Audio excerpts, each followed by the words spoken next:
Welcome back to War Thunder and welcome aboard the French tank destroyer, which is the AMX-50 Foch. And what a brutal monster this is. I'm not making this up. This thing, in a nutshell, is an optical mixture between a Jagdpanther with an M103 gun without the heat shell and armor that is better from the front than this of the Jagdtiger with the mobility of an AMX-13.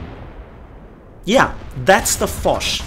That's the AMX-50 Foch, an absolute monstrosity.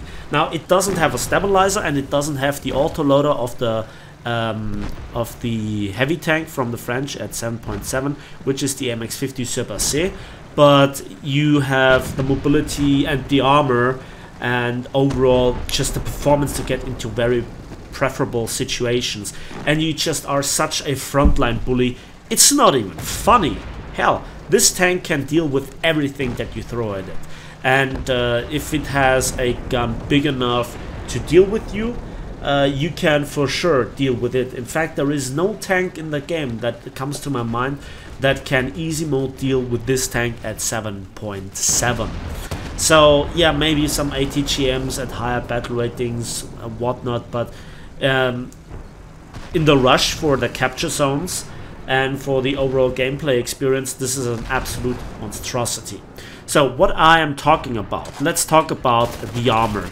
Well, the side and the rear and the roof is varying between 20, 30 to mostly 40 millimeters. You're a huge target from the side. Don't get shot in the side, don't angle the tank, and in fact you don't have to, because, well, the big target silhouette that you are from the front is covered by 180mm rolled homogeneous armor plating angled at 55 degrees. That means your effective thickness ranges between 280mm to 320mm. That means that you have very good chances of not getting penetrated by L7 APDS and even by heat FS from the American 90mm or the Russian 85mm heat from the Object 906, for example. And that is just incredible. And your other zones that are relatively small in comparison are not that weak either. Lower blade, 100mm, angled at 60 degrees. And you know, that is like the upper frontal plate of some of the Soviet medium tanks at 7.7. So that means just a Jagdtiger has a chance to go through with a 50-50 ratio, I guess. And it's a small target, you can go hull down. Your gun mantle is a big no-go zone. And then you have two cupolas. One of them is a big rangefinder. However, where the rangefinder would be vulnerable to getting penetrated by APHE, you still have 205mm of effective thickness. And there are parts that are angled on top of the rangefinder that are even exceeding 500mm of thickness. The sides of the rangefinder are 60mm thick, but you know, that is not that easy to hit. And yeah, you also have a machine gun port, but then again, if you don't have APHE to hit the cupola in the right spot, you are doing next to no damage. I mean, yeah, technically you can try to splash with hash, for example on the L7 with something like the Centurion Mark 10 or the Vickers MBT or the Leopards on the front of the rangefinder and splash down, but you know, it's a small target, especially at range. It's an absolute bully, as you will see later on in the gameplay. And then your mobility, well, you have 1000 horsepower with 58 tons to move. That gives you a specific horsepower to ton ratio of 17.4. That is like the AMX-50, the AMX-13, sorry, so which is a light tank. You kind of see where it's going. Mobility is limited to 50 kilometers an hour, which is a bit of a shame because sometimes you really feel the tank could do more and it could easily do 60 kilometers an hour. I'm not making this up, even over rough terrain. It's really fast. The maneuverability is okay-ish. Your reverse gear is garbage, minus 6 kilometers an hour. Hence, there the reference to the Jagdpanther and the shape of it, of course. And then your gun. Wow, this is a very big 120mm SA-46 cannon, and it fires 2 ammunition types. One is the HE, of course, which is 39mm of penetration on the Obus explosif, and the 120mm Obus de rupture penetrates 303mm. That is effectively APDS with APDS normalization, but the benefit of, well, overmatch mechanics because of the big caliber.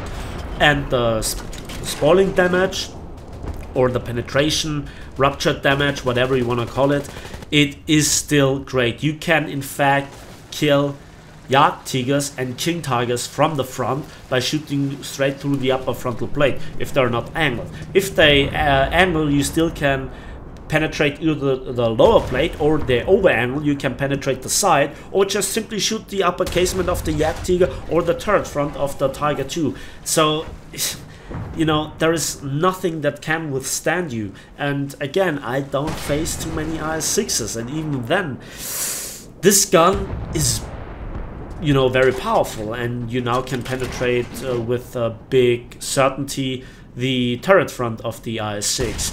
And that also means with a muzzle velocity of 1067 meters per second, you can easily aim this shell. However, you have no stabilizer, you have no autoloader. That means you have a reload rate of 15.8 seconds for an expert crew, and if we quickly look at the crew for an ace crew, we can go down to 14.9. So the same as the Conqueror and the M103 respectively.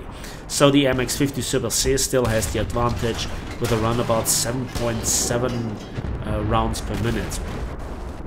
Yeah, and this is in a nutshell the AMX-50 Foch. So, how to play this tank? Well, there are 2 options, and this is again showing off where some of the difficulties with balancing of vehicles come into play. You have very good armor, you see mostly an up tier to 7.7, but even that is not the problem. And you can flank. You can outflank Leopards in it, and yeah, when you're stuck you have problems because your tracks won't move that well and you don't have the engine power to swing around. You're a casemate tank destroyer after all. Make sure that the enemy is always in front of you. Don't angle the tank, because if you get immobilized you have to point the gun back at the enemy, and your gun firing arcs are not the best. Talking about gun firing arcs, your gun depression is just -6 degrees and your gun elevation 16 degrees. But in most cases this is not such a big problem, as you are fighting on mostly flat terrain, in city fights, city brawls. This is still good enough in most cases, much like with a Russian tank. And this just shows you how great this kind of synergy between a powerful gun with powerful ammunition, great mobility, and insanely strong armor can be. Now, I'm sure if I would continue playing, I would kind of get even more kills, but for first impressions, this is just an absolute monstrosity. It's a bully. I fully recommend researching this tank and having fun with it. It has sadly no smokes, but you make up for it kind of a little bit with this German 15mm MG151-15 machine gun that is in the right hand side hatch, and it is commanded by your loader. So if you use your loader that, funnily enough, has to deal with single piece ammunition, hence this strange reload thing, you know. M103 and Conqueror have 2-stage ammunition and they have the same reload like you have. So yeah, you have 4 crew members, the driver and the loader on the left hand side. If you look at the tank from the front, the gunner and the commander on the right hand side. And ammunition is literally everywhere, and you can remove nearly everything of it. I think 15 rounds are enough in a match. It might vary for you, but this tank is an absolute monstrosity. So again, how to play it? I didn't finish the thought.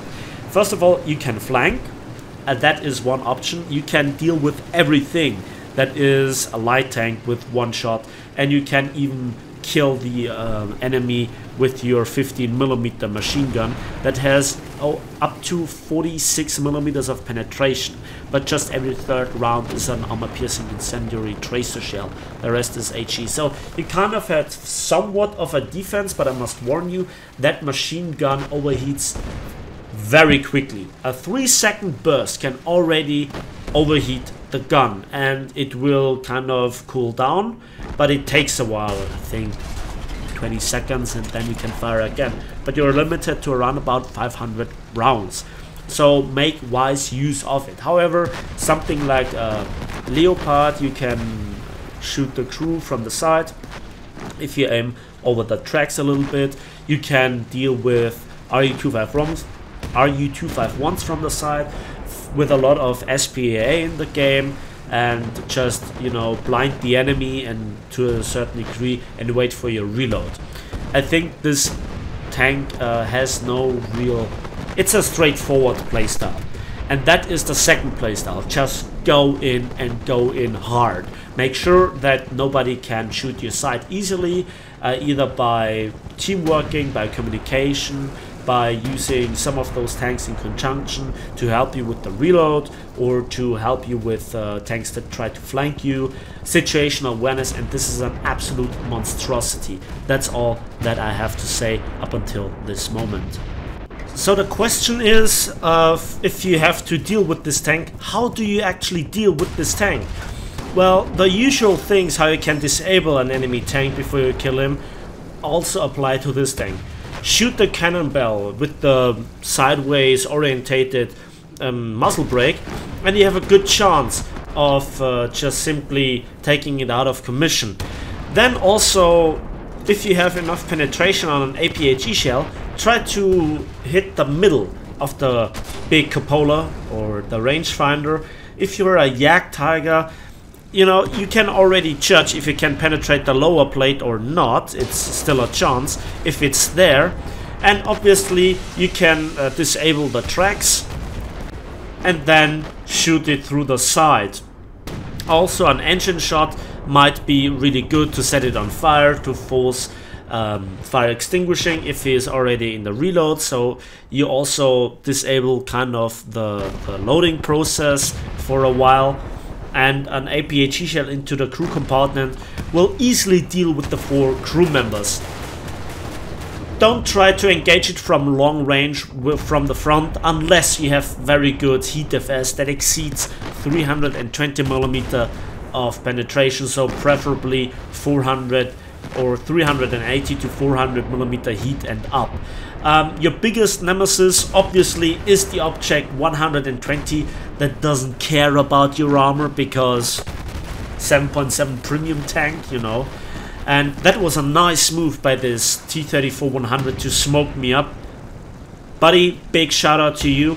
I was soon repaired afterwards, but it's the spirit that counts, and the Tiger 2 that I previously damaged got killed.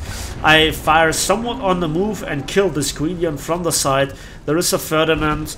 Yeah, I hit him a little bit. Then I shoot at the SPA, and you really have to take care about the overheat because it can easily happen. The Ferdinand got killed, and I move on to hopefully get the SPA. So, another big problem for the Foch is obviously CAS. Even cannon CAS, your side and your rooftop is not that well angled, so German MK103 or even the 50mm guns from the top with APHE are highly dangerous towards you. Also, any sort of rocket and obviously bombs.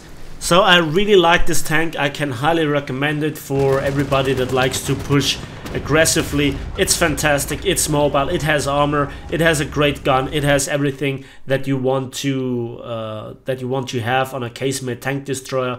Obviously it has weaknesses because of this, but I still recommend it. That's it for me today, so thanks for watching, thanks for listening. Please give this video a like if you did, subscribe if you want to see more, and we'll see each other on the battlefields of War Thunder.